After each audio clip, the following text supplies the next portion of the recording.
કેન્દ્રીય ટેક્સટાઇલ મંત્રી ગિરિરાજસિંહ 2 દિવસ ગુજરાતના પ્રવાસે છે।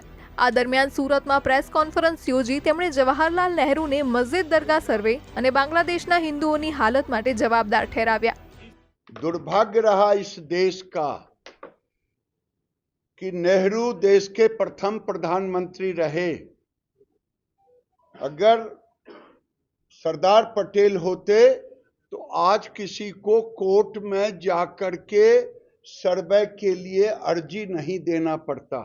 આ સાથે તેમણે રાહુલ ગાંધી પર આક્ષેપ કરતા કહ્યું, लेकिन राहुल गांधी और टुकड़े टुकड़े गैंग की जुबान हिंदुओं पे हो रहे अत्याचार पे क्यों नहीं हो रहा है, ये पूछ रहा है भारत का हिंदू समाज कि आखिर क्यों नहीं।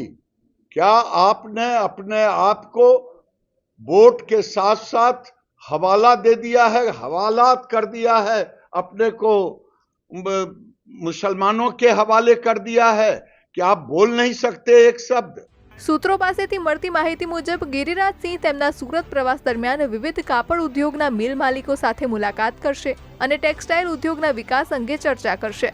દિવ્ય ભાસ્કર માટે સુરતથી શ્વેતા સિંહનો રિપોર્ટ। શેર એન્ડ ડાઉનલોડ કરો દિવ્ય ભાસ્કર એપ।